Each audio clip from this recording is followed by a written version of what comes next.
After the dramatic finish to the end of the group stages at the ongoing Africa Cup of Nations in Cote d'Ivoire, the stage is now set for the big round of 16 fixtures, and that's why we are here today to give you all of the breakdown of all of these heavyweight clashes as Nigeria takes on Cameroon as well as Cote d'Ivoire, making it through the last game where Morocco helped them to beat Zambia for them to, which paved the way for them to make it into round of 16, but they will be facing the defending champion in Senegal. All of this makes the round of 16 a game to look forward to, as we have two games lined up for today. Super Eagles of Nigeria later in the day, 9 p.m, as well as the Angolas and Namibia taking over one another in that clash of regional powers, as we welcome you to another superb edition of Clear Sport, where we break down everything at the ongoing Africa Cup of Nations, where the Super Eagles will attempt to make it into the quarterfinals against a very formidable, indomitable Lions of Cameroon. Though you may want to say they are not doing well so far this competition, but it's a different stage, and the template might just be different from what we saw at the group stages. Exactly. It's good to be here again, and we just have to look forward to today's match, or matches as it were. I think especially for, you know, that which concerns us as Nigerians, it's the rivalry between Nigeria and Cameroon once again, and regardless of how poor Cameroon look at this point in time, you know, they would always be a formidable opponent for the Super Eagles. Of course, it's going to be another heavyweight battle, but we are going to see a lightweight performance, because people will be thinking that this is Cameroon of old, Nigeria of old, but this is a new football, this is a new era. It's going to be an interesting match, and I look forward to Nigeria winning. It's all good right. to be back again, Odushola. All right. Let's see how everything will pan out later today. By 9 p.m, the Super Eagles will be taking on Cameroon, and we will focus more on that game for obvious reasons. It's Nigeria, and we'll also look at Angola and Namibia on one side. Then we will take a look at the other fixtures that have been lined up from today ending on Tuesday. So stick around, go nowhere. We'll be back after this break, where we'll dissect and explain everything that you need to know as far as the AFCON is concerned, especially this big match that will be happening from today till Tuesday, talking about the round of 16 matches.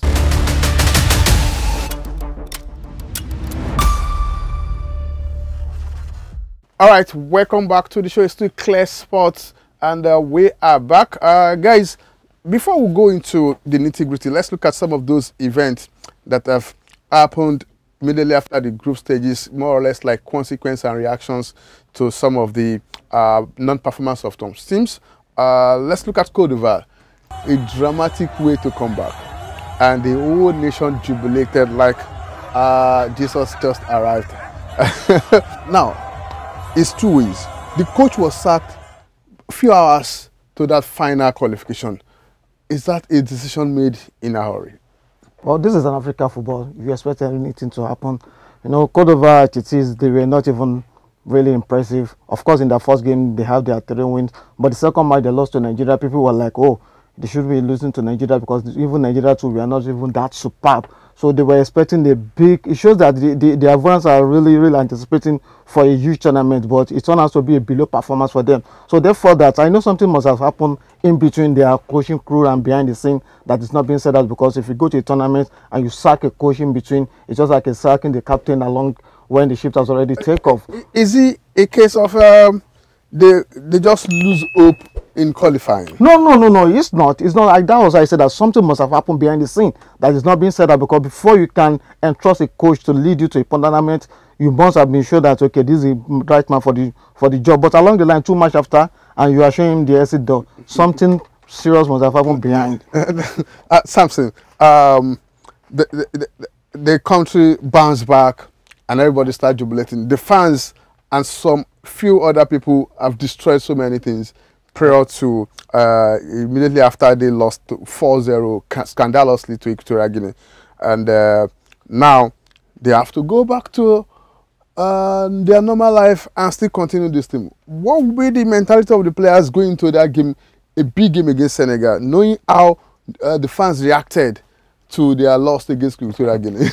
I don't think the most optimistic, Ivorian would expect them to beat Senegal, and that's just the truth. You look at the Senegalese team, beyond being the defending champions, they are the only team to have had a clean sweep during the group stages, winning all 3 games. Having said that, I think it's more of a knee-jerk reaction from the Ivorians, not just in terms of the dismissal of the coach, but how the fans reacted. Let's face it, in real sense, they had only 1 bad game in the group stages. They defeated Guinea-Bissau as expected in the opening game. Against Nigeria, they were not a terrible side.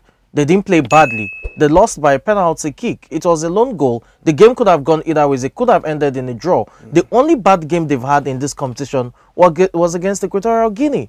So why take such reactions, not just in terms of the dismissal of the coach, but how the fans reacted as well?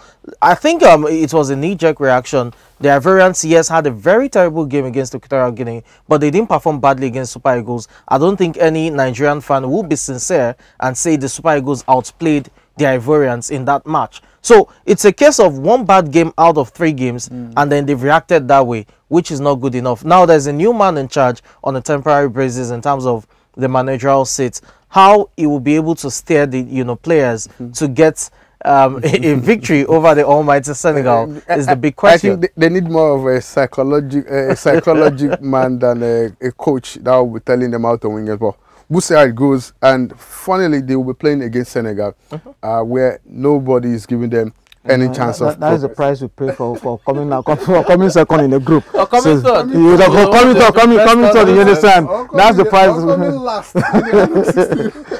But frankly, Africa should be thanking their luck, because nobody even see them in this tournament again. But I'm sure the Senegalese will be wary of playing the host country. Well, yes, because of, as they say, the extra man being the fans, the 12th player. But when you look at it, I think the Senegalese have gone about the business well. They've handled Guinea, that can be a tricky side, with, finesse. The same thing with Cameroon. It was a 3-1 spanking as well of Cameroon. You look at the way they've gone about business. Even when they played against Gambia, that is a minnow that other big teams may have taken for granted. They handled it also with finesse. I think the Senegalese are that benchmark you want to use to judge how teams go into tournaments. Yes, against the Ivorians it will be difficult, it will be physical, but I can't look beyond Senegal. As I said, I don't think the most optimistic Ivorian would give them a chance against Senegal. Well, that actually reminds me of the Super Eagles at the last Nations Cup. Blew teams apart, play fantastic football, and when it mattered most against Tunisia, they couldn't just get their heart right and they get knocked out of the competition. But I hope the Senegalese will not be doing that. And comparing Senegal and the Super Eagles of 2019, the coach of the Senegalese team, Aliou Cissé, has just been named as the coach of the group stages, just like Austin de Guavon the last time. And the majority of the players in the team of the week came from the Senegalese team as well. Just like the way Nigeria dominated that team then, some similarities there. But this time there are no Super Eagles player in the first 11. Is that a reflection of how we played or how bad we are? Because I saw Olaina should have a good case. Maybe Stanley Nwabali, 8 saves in all. And maybe AFCON also. Well, unfortunately, none of them make it. I don't think there's anything you want to contest about that, because even if you look at CAF best 11 over the years, there's always something to debate about. I'm not even interested in that. Let the competition comes to an end and let Nigeria win the trophy. That's what I'm interested about. What about you, Samson? Well, in terms of the starting 11 for the group stages, you look at the Nigerian players that you've talked about. How well have they fared against their counterparts? Yes, you can make a case for Olai not being there, but will he be there ahead of Hakimi, who is there? I don't think so. Stanley Nwabali, yes, has been good between the goalposts, but you look at the number of saves he's made. You said it. How many of them have been world-class saves when compared to other goalkeepers? I mean, you have to look at the metrics really. It was actually beaten to the post by Jesus. Equatorial Guinea's goalkeeper. Yeah, exactly. And in that Nigeria game against Equatorial, that guy makes 6 saves of all for himself in one game. In one game. So you have to look at it. AFCON as well. I mean, we can go on and on. I do not think that any super eagle as we stand has had that standout performance. Not even the African Footballer of the Year, Osimhen, who, you know, has uncharacteristically missed chances. I think even during the group stage matches, Nigeria has not really been under that immense pressure that will bring out a world-class save from our goalkeeper. Exactly. So you understand. So the defense is a bit tight, if you can say that, or probably the quality of opposition that we've made. So either way, so we've not really been that top-notch in terms of goalkeeping saving. Okay, let's look at that attack too. There are no Mane, no Salah, no Osimhen in the attack of that best 11 players of the group stage. Of course, we know that we know that Osimhen has not really been banging the goals. We know that Salah's in between he was injured. So how do you want me to be? And Mane, you can't say he's the best. You understand? And for me, I think it's still too early for us to dabble into that. Let the conversation begins probably during the semi-finals and the finals. Okay. So we'll have a comprehensive analysis of each of the players. But unfortunately, there will be no player of any other round apart from the player for the tournament. Of course, I know. Okay, we'll see how it goes. But 5 coaches sacked after the round of after the group stages, and probably more will join by the time we conclude Nigeria Cameroon. We'll I'm not. I'm not going to go there. I'm not going to go there. I know what you're talking about. I think you have to look at it. For some of the coaches that were sacked, it was probably well deserved. Now you talk about the Ghanaian coach, for example, Chris Hudson. Ghana has not had a very good run. The last Nations Cup, they finished bottom of the group that had Gabon and Comoros.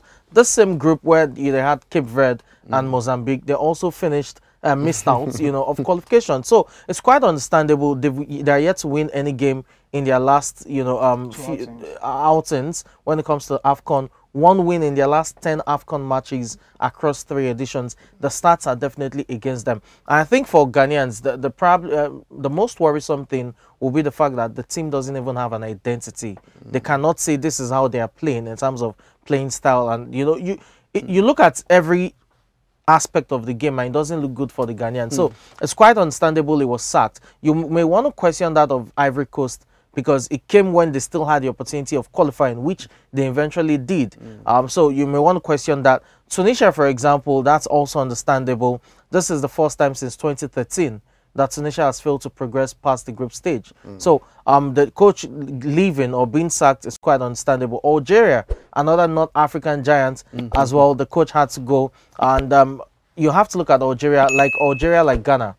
They've also crashed out of the group stages of 2 successive AFCON tournaments. It's not good for the 2019, you know, champions. In fact, over the last 5 years, they've been in decline. Talking about Algerian football, they've crashed out of 2 AFCON group stage, you know, tournaments. They've also missed out on 2022 World Cup. So something has to change, and it's quite understandable that the manager has to go, because if Algeria wants to qualify for the 2026 World Cup, which is just 2 years away, the manager wouldn't be there. Okay, it probably is going to be another start for all of these sides, like the Algerian side. Lots of superstars that won the Nations Cup for them are saying they may not likely to continue with this team. Maybe that will help the team to refine. Also, like if I want to add to that, you know, it shows it just like Sammy said, it shows that there's a decline element in those teams. You don't want to talk about Ghana anymore because we've seen them all. In fact, it was Nigeria that gave them the lifeline for them to go to that World Cup. Otherwise, they have no business going to the Qatar World Cup. If not, between 2019 and now, there wouldn't have been anything to discuss about Ghana in terms of football progress and all of that. Even looking out on the... So they have to start all over. That's where I'm going, because it's like they've override on their luck. The same thing happened to Algeria. Algeria started this revolution around 2014, 2015. By 2029, they were the epic center of it and they won the Continental Showpiece. But from then, it has been a decline move for them. So they've not really look inward. They felt that those core of players will be there forever. And it's not going to happen that way. You need to integrate new players as year ones in, year in, year out. Or they've not been able to do that. They've relied on their old horse and it's really affecting them as it is now. All right, 5 years without a victory at the AFCON, despite her that they won it in 2019 is a bad record, so to say. So the coach that knows his onions have to leave. I was told he told his players first Then he wrote the letter a day after that he's no longer interested in continuing. All right, it's still a clear spot, and we just look at some of those events and consequences of some teams not being able to make it into the round of 16. Now we'll look at the remaining 16 teams at this competition, and we'll focus more on the Super Eagles as they take on a very, very formidable rival in terms of Cameroon. We'll come back now to look at these two teams at the Nations Cup and how the Super Eagles can navigate their way and make it into the round of 8, which is the quarterfinal, a stage they failed to make it to in the last edition. Remember, they defeated Cameroon in the quarterfinals of the 2019 editions, but they fell short last time. They have Cameroon for take in this year's own. Hopefully, they can fly past the indomitable Lions. Go nowhere, we'll be back.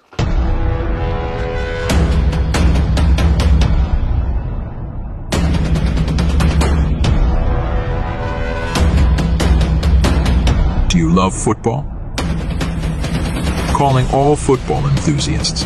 Dive into the adrenaline-packed world of AFCON 2023 and join the passionate crowd supporting the Super Eagles. Be part of the action at one of the 20 epic viewing centers across the state, set up by the Lagos state government. As the Super Eagles vie for their 4th AFCON title, the Lagos is a Goal initiative invites you to be part of this football extravaganza as we transform each viewing center into a cauldron of support and cheer our Super Eagles to victory. That's not all. Get in on the excitement at our viewing centers with the Predict and Win competition. Predict football match outcomes for a shot at winning 50,000 Naira. 20 lucky winners will each take home this fantastic cash prize. So, grab your jerseys, bring your flags, and immerse yourself in the magic of Lagos is a goal. It's more than just a game. The goal is to foster unity among Lagosians, particularly the youth, encouraging them to unite for a common purpose and create an inclusive atmosphere that transcends social boundaries, including gender, tribe, and religion.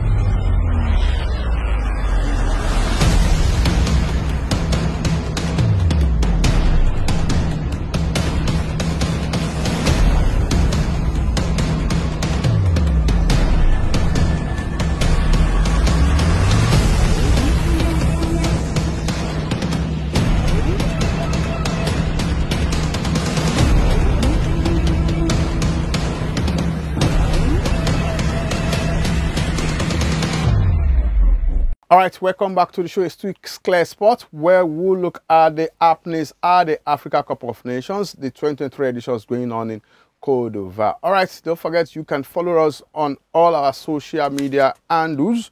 On Facebook is Clear TV Nigeria. On X, formerly Twitter, is Clear TV NG.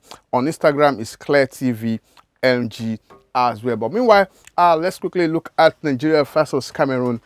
This is about one of the biggest games of this round. The two countries have met 23 times. The Super Eagles won 12 of those occasions. 7 ended in draws, and Cameroon only managed to win 4 times. But meanwhile, out of those 4 times, 3 of them came off in the finals, where Cameroon won 3 of their 5 Nations Cup at the expense of Super Eagles, and that alone drove any other head-to-head you want to bring to the table as far as the Nations Cup is concerned. And taking it down to the Nations Cup, Super Eagles still have a bit edge as well in terms of numbers, but the weight of those victories cannot be compared to how the Cameroonians have been able to understand the occasion and how they've maximized winning when matter most. Though our last 4 encounter between these two sides gave victories to Nigeria, but will that count, all of those numbers count later today when the two sides face each other? Surely it's going to count. Just like you say, we need to you need to trickle it down to the AFCON participation, which is 7 matches between the two. Nigeria won 3, Cameroon won 3, and we have a draw. But just like rightly said, the 3 have come at the expense of Nigeria losing the cup to Cameroon on 3 different occasions in the finals, which dwarf any other head-to-head statistics. But thank God we are not going to the final, so we will have that edge now because we'll be able to. And to add to that, all our victories have come apart from the final. Apart from the final, so this is not the final. So probably we'll take a consolation from that. And in recent encounter as well, Nigeria has not really done badly. In recent as 2019, we still have the 3-2 victory over them.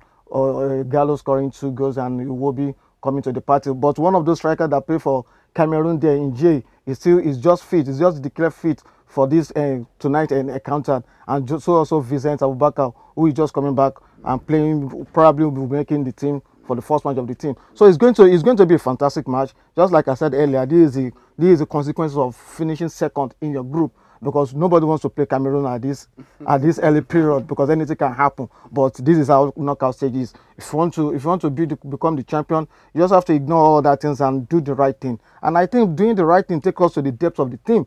By now, our coach should know the depth of his team now, because thank God there's no injury worries. AFCON is back, Alhassan Yusuf is back, and all of that players are back too. And I think this is the time that we don't want to put the pressure on Osimhen anymore. If he can give us the 90 minutes, give us the 90 minutes. If he cannot, we have other strikers there. We don't have to it must be Osimhen. I'm picking this out because we've not really been scoring, and by now we need to be very clinical, and the goal scoring must come. We must score in this match. There's no other 2 ways to it, and we don't even need to drag it to the extra time. It's all about taking your chances and being there. So the coach needs to go all out, maintain your team, maintain your discipline. Cameroon are very disciplined side as well, regardless of what has happened. Everybody have crises. There's crisis in the Nigeria team, there's crisis in Cameroon team in terms of below performance and all of that. But that happens, that works around for every other team. So it means that no one really have the edge, because each team are just trying to balance their stuff. So Osimhen needs to come to the party, just like Lukman, just like every other player as well. Our midfield needs to be more compact right now. I'm expecting Ohinka and Alhassan to really solidify the midfield and give the quality passes now, in terms of quality passes now, defense splitting passes. And if it's not coming from the midfield, then you look at Simon and you look at Chukwueze then. So any of those guys should just make sure that this is not the time to play to the gallery. This is time to be very clinical. All right, talking about being clinical, looking at the Cameroonian side, they have 2 additions. Vincent Abubakar, very clinical. We know what he can do. He won the last ISO scorer, and before then, he did well in the 20. The one that who kicked them out. Very, we know his threat up front is back. Then there's Clinton Ije. He even scored in that 3-2 that who defeated them. But there's one guy that we're playing through that middle. His name is Georges Kevin Nkondo. He has created all of the chances in this edition of Nations Cup for Cameroon, 10 in all, and they've converted like 6 of those 10 without these 2 guys in front of him. Is that not a pointer to the fact that our defense needs to really watch out for these 3 guys? Their combination might not be so cool with the defense line that will be parading.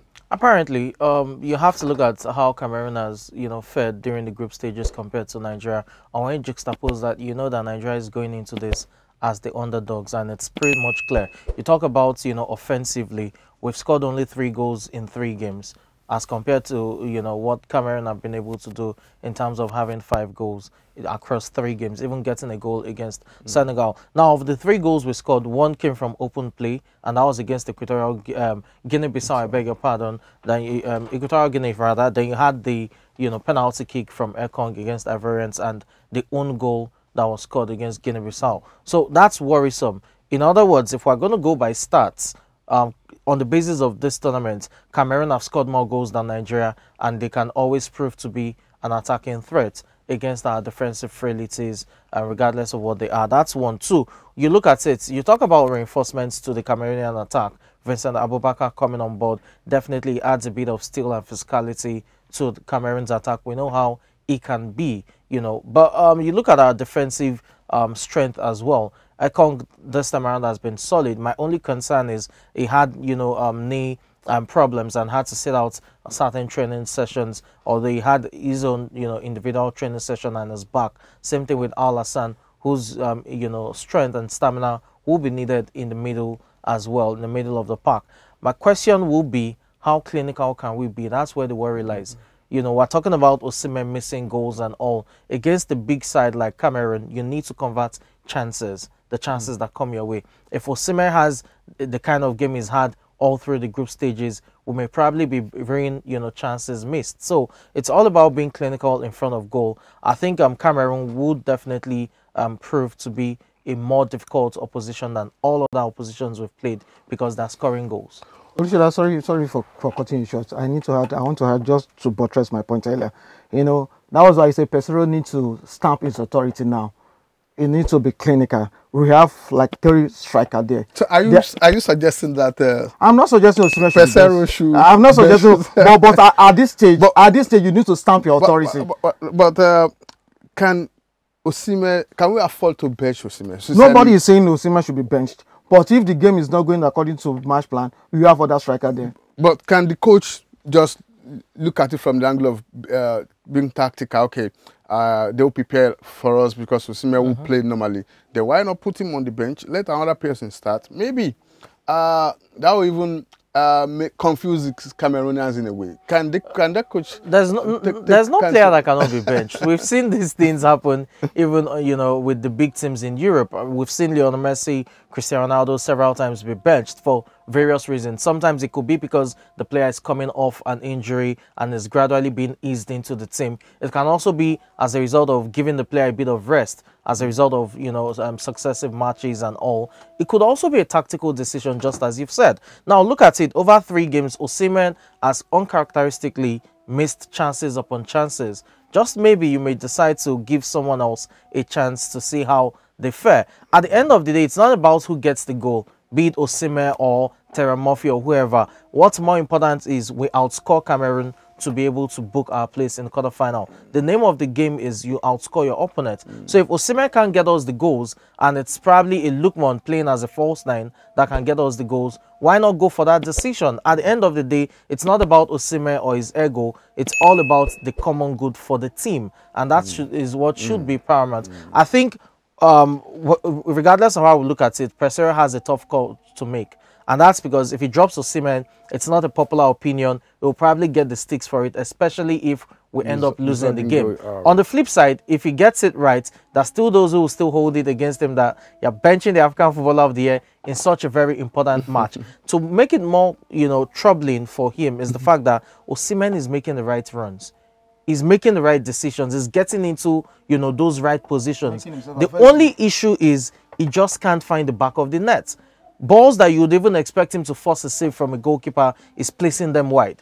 But in terms of making the right runs, in terms of getting into that decent position, is getting in there. So it's more about the clinical finishes.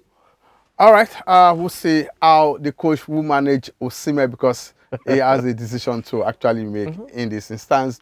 Your striker is not scoring, but it's giving you all of the positions you need. The midfielders are locating him most one-on-ones. In fact, Nigeria has created more chances than any other team so far this AFCON. But if you compare the numbers of goals scored by the remaining teams, Nigeria scored the least number of goals, and it's not looking good going into a round of 16 with a misfiring forward, where you know that 1 goal is enough to get you into the next round. And if you don't get it right with the first chance, the second one may not even come in, because the teams, the spaces and everything will be put into this. There will be no numerous spaces to create those chances like in the group stage, because for a team to make it to this stage, it means they have something going for them that has worked and they will want to improve on it. Of course. That was why I said that Pesero by now should be able to assess his team better now going to the next match, because we just have a one lifeline now. Is that you win the next match or you are home. You understand? It's always a lifeline until you activate that before you move to the next stage. You don't have any complimentary that, okay, if I lose this match. Let's look at our option if Osimhen fails to click once again. Iheanacho is there, Terry Murphy is there, and Paul Onuachu. Terry Murphy and Iheanacho are yet to see any minutes of action. Paul Onuachu have come in more or less like a tactical change to manage game out, especially against Cote d'Ivoire. How do you think the coach should approach this? If Osimhen is going to be paired with someone else up front, because help actually advocated for, okay, let's play 2 strikers. Who do you think the coach should go for? Iheanacho or Murphy or Onuachu pairing Victor Osimhen? But let me start from the disadvantage of playing, based on my observation so far, disadvantage of pairing Osimhen with Paul Onuachu. I've seen them over time, I've watched them over time. they always make the same run in terms of being in the box. Of course, Osimhen always come out of the box to hustle for the ball and all of that. And Paulo Onuachu is one of those strikers that that is box 6 striker. But when they are in boxes, you see both of them jostling for the same ball at the same time every now and then. So that's why it's always better to play Osimhen and probably with Lookman, or I would probably prefer Kelechi Iheanacho if he's fully fit, because there's still one or two issues about his match fitness now. It's not about injury, but about match fitness. He's really fit to compete at that stage. But I think we need the body of Paul Onuachu in this kind of game. We need the strength. We need his height. We need his presence in this kind of game. That's why I'm thinking that I pray and I hope that we have, because average Nigeria will say we pray. We always pray for good to come. You understand? But at least we do the right thing at the right time. We get the goals at the right time, so that we won't be like 70 minutes, 75 minutes. We will need to take so critical decision. That critical decision, just like what you have been saying, will the coach be bold enough to take out Osimhen at a particular point? That is number one. Number two, if it is not, who is pairing him? I will go for Osimhen and Iheanacho. That is if Iheanacho is fully fit, because he has the experience. He has. Where does Ahmed Musa and Ahmed Musa between and now? I'm sorry, Ahmed Musa for me is just like a tennis captain, not playing tennis captain. Let's just put it that way. It happened in USA '94. Wow. Steve Keshi was not there. You understand? But sincerely, Samson, experience win matches like this too. Yes, Ahmed it Musa does. Be able to contribute something to this? It can definitely. It depends on how Pesero decides to approach the game. So we talk about Paul Onuachu and what he can bring to the table. I think when you talk about the Cameroonians and how physical they are, Paul Onuachu is probably your answer to that, physical strength. If you decide to go strength for strength, physicality for physicality, he's tall, so it will be an aerial threat. And if that's the case, if you want to go down that route, you can have, a winger like Ahmed Musa make those runs and put in the crosses. Same thing with Ola Aina down that right-hand flank. So you would have Ola Aina and Ahmed Musa providing the crosses. That's if you decide to go with Paul Onuachu, who definitely with his height would have that superior aerial advantage, above the Cameroonian defenders. Now, you talk about Onuachu again. The physicality, because of how bulky he is, it can definitely come up with a hold-up play, and a player playing off him like Kelechi Iheanacho can definitely benefit from such hold-up plays. We've seen that repeatedly in various European clubs or games he has played. So that's an advantage he can bring to the table. But the question is, do you want to match the Cameroonians strength for strength, or you want to pry on their weakness? We know the Cameroonians, usually their strength lies in how physical they can be. So do you want to go, with the skill and flair and neglect the grit and guts that you would have they put on? So that's the question Pesero needs to look at. I think you need to look at it beyond pairing someone else with Osimhen in terms of playing two strikers. We need to go for what will work. If you want to explore or exploit rather the weaknesses of the Cameroonian defense in terms of maybe aerial threats, yes, Paulo Onuachu may be that answer because of his aerial dominance, his height, and then you get in the crosses for him, he will probably be able to get a goal. Then the hold-up play, as I said earlier. But if you want to go for the flair, Paulo Onuachu is not that fluid striker you may want to depend on making the right runs. As I said, Osimhen has been making the right runs this tournament. The only issue is he hasn't just found the back of the net. But in terms of being in the right place at the right times, we've had those chances. He's just failed to convert. I think it's all about probably playing off, the striker. And the likes of Ademola Lookman, Samuel Chukwueze can always make that runs. Kelechi Iheanacho as well. My only concern for Iheanacho is he fit? He looks rusty. He hasn't played in a while. So that may be the basic concern for Iheanacho playing in this game.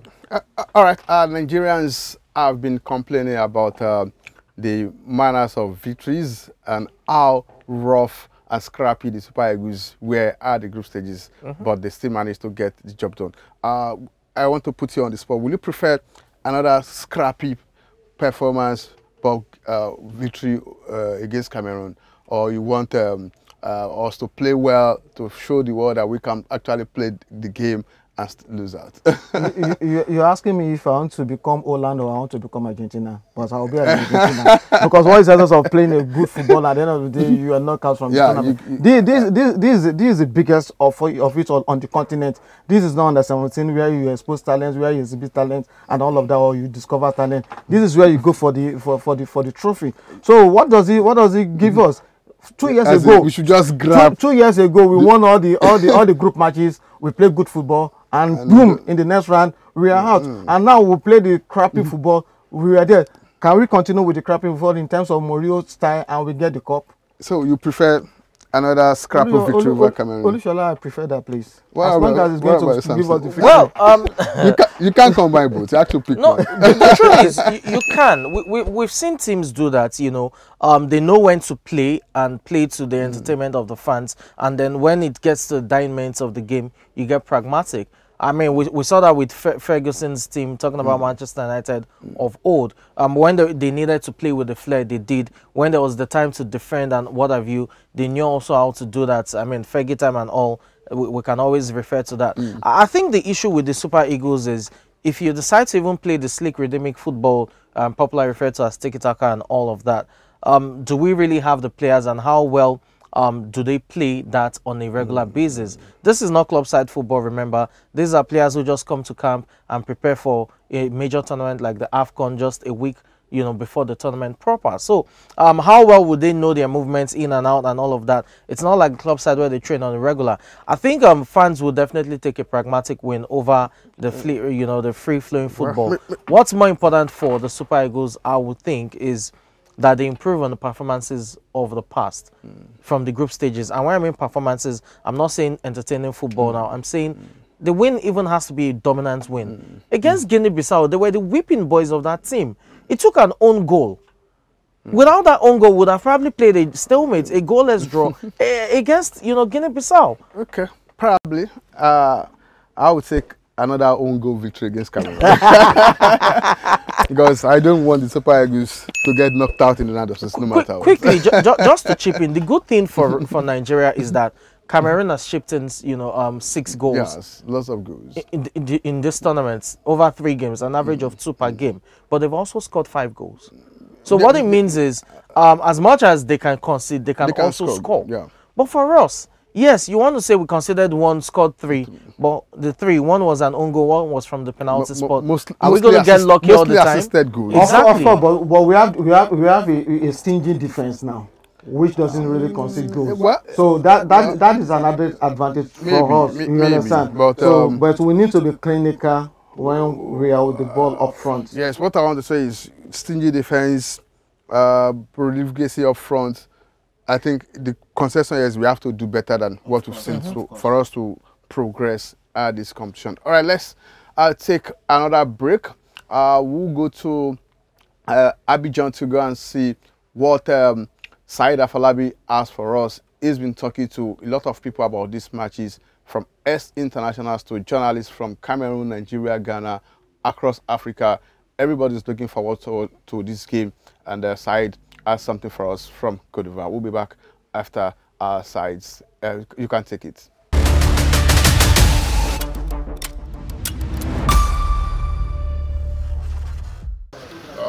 It's not shocking. Okay, now that the Black Stars are actually out, in your own view, what do you think would win this 2020 AFCON? Yeah, it's going to be difficult to predict or come out with 1 or 2 countries, but some of the countries have shown the reasons why they are here in Abidjan. Senegal is one of them. I think Nigeria, Cameroon, any of them qualifying from that round of 16 match is going to go all the way to the finals. So I think Senegal, they have a chance. Any of Nigeria, Cameroon is having a chance, and then probably Egypt because they are a tournament side. This is knockout football. You can't underrate Egypt. Even if they are not doing so well, once it's a tournament, they are in, you have to give them the needed respect. So I'll add Egypt to the teams. I wouldn't really say that it's something that we expected from this competition from a team like Cameroon. the second record holders of the competition with 5 trophies. We expected that at least Cameroon should have at least 2 victories in this competition, but we had to go through a very hard battle against Gambia before we made it to this round of the competition. So it's been disappointing, but we thank God for the victory. The big game, Cameroon versus Nigeria, both are perennial rivals, and it dates back to so many years back. What's your reaction towards that game? I will say it's a sweet bitter reaction because I expected that Cameroon should have maybe come out from the group as second and then meet us first and meet better opponents. But it is that's the situation now that we are going to face a very solid side in Nigeria with their star man Osimhen leading the line. So it's going to be a tough game for Cameroon and Nigeria because Cameroon, they have the experience in the competition, and I just hope that Cameroon comes as victorious in this competition.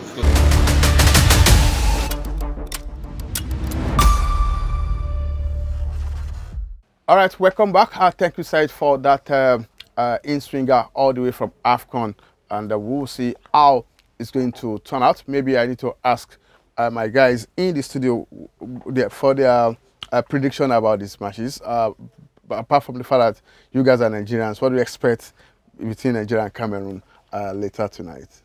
Well, I expect nothing less than a Nigerian victory. I don't want to go out with any scoreline. I just expect Nigeria victory. Well, difficult to tell. If we concede first one, Nigeria is probably going to find it difficult. I think it's difficult because even the Cameroonians, they've shown that they can also score lead goals. You know, we saw that in the last match against Gambia. So, difficult to put a scoreline. Yes, you want to go the patriotic way and say Nigeria, but if we do not convert our chances at this stage of the tournament, we oftentimes pay for it. Okay, probably it won't be today. I expect Osimhen to show why he's the African Footballer of the Year, though that's last year. Playing this year. Anyways, all right, let's look at some other games slated for this round of 16. There's one that will come up first, so we are likely to see either Angola or Namibia being the first country to make it into the quarterfinals. How do you go about this? Namibia, they've shown that they can play football, and they've also shown that they can be so bad on a bad day. They lost 4-0 against South Africa. I didn't expect that after beating Tunisia. Then they needed to rise up to the occasion in their last game against Mali, and they did that perfectly.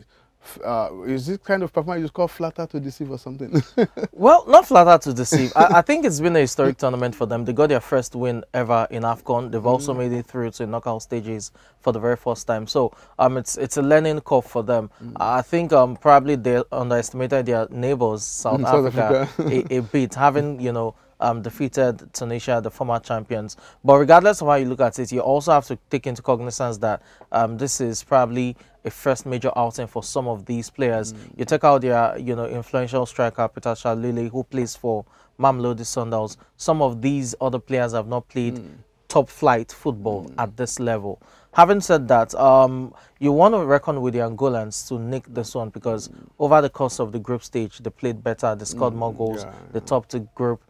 So I would lean towards Angola winning this. But if the Namibians make it through to the quarterfinals, it's definitely an extra feather to their cap. And also to the Minos that have been Minos beating the big boys that have characterized these champions. But I don't expect that to continue in the round of 16. It's just about the big teams not doing the right thing. Angola started slowly in a way, but they grew as the competition grows by. So I expect that rise to continue. But it will be interesting to see how Namibia will continue the way they transit from that defense to that attack. I think they are the fastest team from defense to attack in this competition, and I think that's what worked for them making it this far. But we'll see how they will shape up. They are not under pressure to beat Angola. No. I think Namibia have done beyond their expectation. They've performed beyond their expectation, and being in the round of 16 now is just like an added advantage for them. So whatever they take out from that, they can just go home and celebrate.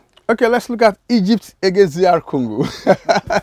Egypt, they've scored 6 goals, but no victory. Because it's 6 over 6. 6 over 6. That's why it's draw. All 2-2-2-2. If you are looking for straight draw, you can look out for Egypt. But DR Congo, another fairly good side. Without Salah, how far can this Egypt pull this string? Well, without Salah, we saw them in their last match. It was a match that they needed to win, and they were able. They were on the verge of winning against Cape Verde before considering the last minute. I think the Egyptians will be worried. They'll be worried because as much as they are scoring goals, 6 goals in 3 games, an average of 2 per game, they've also considered 6. So it means that offensively they're good, defensively they're very poor. And when you look at the DR Congolese side, you can always reckon with them to get at least a goal against Egypt. The likes of Omar Marmoush as well as Mustafa Mohamed will get, and the Egyptians going offensively. But defensively, that's where the huge concern is. Now, their goalkeeper, Mohamed El Shawani, is also injured. It's also similar to what we saw at the last AFCON, where Gaboski had to come on board and went all the way to the final with impressive saves. Is it deja vu again? I do not know, but I think the Congolese will really fancy their chances considering the defensive frailties of the Egyptians. Will they truly miss Mohamed Salah? Because it's not been the same Salah we used to know at this country. It's not even been the same Egypt we used to know as well. So, and the absence of Salah has really taken its toll on the performance of the team. They are already missing him. They are already missing him because beyond scoring the goal, there is this leadership and roles that you play in the field. When you are together on the field of play with the rest of the player, there's this presence, the massive influence your presence brings, and which is telling on Egypt. Egypt has not been so far. They have not been a bad side. Just that they have not just doing the right thing, getting the right thing done at the right time in terms of conceding, probably loss of concentration and all of that, because they are scoring goals, they are really soaking the pressure and coming at you, making sure that they are stamping the authorities in all the matches they play. You cannot say that they perform below expectation, but just that you are conceding goals at the wrong time, which at this stage of the tournament is going to be very, very detrimental to their chances of progressing. Okay, the fixtures have been very close to call. Angola, Namibia, regional powers, Nigeria, Cameroon. I don't think there's any that should be closer to call than that. Then look at Morocco, South Africa. the Moroccans, they are yet to eat their stride that we saw at the last World Cup, but they know that everybody is watching and they are getting the job done gradually. I think they will also evolve as competition goes by, but the South African side, very speedy, and they can be very trickish as well. They look like a side that can beat any side. Yeah, they look like a side that can get it going when they have, their rhythm. But you also look at it, how well have they fared in recent times, beyond even this tournament itself. I think the Moroccans will go into this as the favorites against South Africans. It's 7 points from 9 games, for impossible 9. So you want to tilt towards the Moroccans. And as you've said, we've seen signs of growth in their game and how they've responded. The major concern for the Moroccans will be the climate, the weather. We've seen that repeatedly, whereby players over the last 20 minutes of the game burn out due to weather conditions, fatigue, and all of that. The good thing for them is they are cooling breaks in between the games. I think the South Africans, on the basis of physical strength, will definitely trump the Moroccans. But in terms of the technical aspects, you definitely want to reckon with the Moroccans. Aside South Africa's impressive victory over Namibia, they've not really had it going for them offensively. Even Pesatau has struggled a bit, who is their best player. So I would lean towards Morocco getting this, especially if they're able to get the goals within the first 60 minutes of the game, so that even when they burn out in the last 20, they still have something considerable to defend with. All right, let's quickly rush through this. Cape Verde against Mauritania and Senegal against the host. Well, Cape Verde, of course, they have been one of the surprise package of the tournament, and I think based on the strength of the opponent they are playing on, I still want them to continue with the roller coaster. I see them winning this one. Winning is convincing as well, because they've shown that over the time they have the strength, they have the grit to face any team, and now they have a favorable fixtures, which is not really that big. They are not facing any of Egypt, Nigeria, Cameroon, and big team like that. So it is in their hand, and it's for them to lose. So they have a chance to make it to the final. It is in their hand. But meanwhile, they cannot escape the big boy if they escape this, because their qualifying routes is when they win this, they will face the winner. Can we allow them to Nigeria? Can we allow them to surpass this order first? They will face the winner between Nigeria and Cameroon.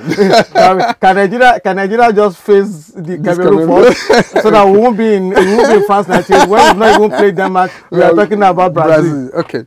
What of Cote d'Ivoire? I have a chance. This is going to be the game for them to truly show why they are the true hosts. Well, go ahead. they'll try to show they are the host, but at the end of the day, it won't be enough. You have to look at it, regardless of the parameter you're using to judge this. You have to look at Senegal all the way. I think the Ivorians, you look at the game against, Guinea-Bissau, the 1-2-0 opening game. Yes, but the quality of the opposition, Guinea-Bissau, whipping boys of the group. That's one. Against Nigeria, yes, they lost by a lone goal penalty. They weren't that bad. It's not like they played badly. It was a very close game that could have ended in a draw, but they lost that. The only bad match they've really had is against Equatorial Guinea, where surprisingly they lost it, especially over the last 30 minutes of that game. Against Senegal, it's a different kettle of fish because the Senegalese are all about the business. First game, 3 goals. The second game as well, 3 goals. And the last game, 2 goals when they knew the job was done. So I also like the fact that Senegal are not making this about Sadio Mane alone, like we saw at the last tournament. Now, you have several young stars stepping up to the plate. Ismail Assar, with his world of experience, in the Premier League with Watford, playing the trade now with Olympique Marseille. The same thing with the young player of the group stage, Lamine Camara, who is also playing in the French Ligue 1 and has what it takes to compete at the highest level. So you look at Senegal, you can't pinpoint one person as, the player to man-mark to prevent them from getting, their rhythm. I think Senegal would definitely beat the Ivorians in this game. Okay. Senegal, just to buttress his point, Senegal have done something good over the last 2 years. They have been able to integrate new boys. So they are not depending on the whole us. You understand? When you depend too much on a particular core set of players, once they are not performing, then you have problems. But unlike Senegal, they are integrating new boys here and there. And they're just not integrating them for experience sake. Olushola, they are integrating them. They are really coming to the party and proving. It's like they have arrays of stars even on the bench. Of course. I saw Ndaye coming from the bench last Yes. from They the have bench last time. depth. They have depth. And for me, Africans are going down into this. Are going into this match Like a wounded elephant. You understand? And I don't even think they have the strength to I heal think their that's a wounds. strength for them. I don't think they have any strength to heal their wounds. Because if you look at their performance, just like I said, I'm not even looking at. I'm just looking at that psychological edge when the whole country psychologically they are down. Bad and more about than your that, performance. Olushola, It's just like your mom coming to your school on your inter-house sport day, and you did badly in your first run, and she scored it and the rest. Then your second run, Olushola, this Avoria team is bad. Don't let us pancake anything. The illustration you are giving does not even mean you the understand? child You will run perform. faster. You understand? Okay. So it doesn't take away the performance of other pupils. If you have other athletes who run faster, they get off the blocks quickly, they Better have the top prepared. end speed. so it's not about whether Even if you like invite your whole family whether today, they rioted or not. they will be beaten They are not blue good and enough. bad. They won't be good enough. But the one Guinea in the next round, minimum, talking about Equatorial Guinea facing, how do you call this Guinea now? Guinea Conakry. Okay, maybe if you have to put a surname as the other That's Guineas a have big surname. one, and that's probably the biggest match of the round of 16, considering how equally yoked both teams are in terms of talent and more importantly in terms of how they play as well. I think the Guineans, we saw them in that group against the Senegalese and Cameroon and how they fared. Compared to what Equatorial Guinea did, they blew the group apart, where you had Ivory Coast, former champions, Nigeria as well, former champions. My major concern will be how both teams approach the game on the defensive end.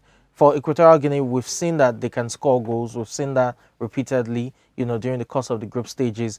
The same thing with Guinea. They have the ability to score goals, but defensively, how do they prevent Nsue, for example, from scoring more goals to his 5-goal tally? How do they, prevent Pablo Garnett from stringing the passes in the middle of the park for Equatorial Guinea? I'm more concerned about how both teams approach, their defensive frailties in terms of containing the threats of the opposition's offensive arsenals. At the end of the day, you probably want to lean towards Equatorial Guinea because they score more goals, but do not rule out Guinea themselves.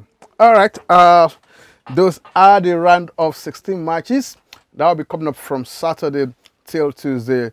They will still analyze and review the matches as they're being played, but we'll just have to gloss over the fixtures first and see how far we can expect teams to make it into round of 8. Going by everything that has been analyzed and said in the studio, we should expect Nigeria, Morocco, Equatorial Guinea, as well as Senegal and West to make it into the round of 8. But football, like they say, is never something you can just predict based on what have happened in the past. It's also depend on what happens on the match day. So we'll see you later when the Super Eagles might have defeated Cameroon as predicted in the studio. But meanwhile, guys, it's been nice having a nice show with you. It's always nice to be here. And Thank you so much for having me. It's good to be here again. All right, that's the size of the show. Let's do it again. Hopefully, the Super Eagles will make us proud. They will fly over the indomitable Lions, and it will be good to have a well-garnished lion for your dinner this evening. We are out of here. Enjoy the rest of your day.